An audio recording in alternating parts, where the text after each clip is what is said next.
রাজধানীর science lab এলাকায় আবারও সংঘর্ষে জড়িয়েছে ঢাকা কলেজ ও সিটি কলেজের শিক্ষার্থীরা। এ বিষয়ে জানাতে সরাসরি যুক্ত হচ্ছেন সহকর্মী সাদাত হোসেন নিশাত।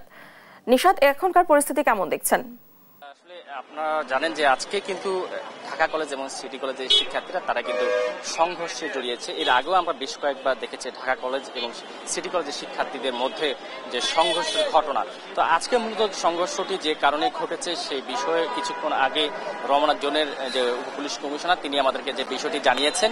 মূলত 3 দিন আগে একটি কোচিং সেন্টার, সেখানে ঢাকা কলেজের একজন শিক্ষার্থীর সাথে সিটি কলেজের একজন শিক্ষার্থীর দুজনের মধ্যে কথা কাটাকাটি হয় এবং তখন তারা একে অপরের সাথে সেখানে তাৎক্ষণিক এক ধরনের মারমুখী অবস্থায় ছিল। পরবর্তীতে সেখানে দুই কলেজেরই শিক্ষার্থীরা আসে এবং ছোটখাটো সংঘর্ষের ঘটনা ঘটায়। সেখানে পুলিশ নিয়ন্ত্রণ করে তাদেরকে পাঠিয়ে দেয়, কিন্তু সেই ঘটনার রেশ কিন্তু কাটেনি। সেই ঘটনার রেশ ধরেই আজকে সকাল 11টার দিকে আবারও ঢাকা কলেজের এবং সিটি কলেজের যে শিক্ষার্থীরা তারা পুনরায় সংঘর্ষে জড়িয়েছে।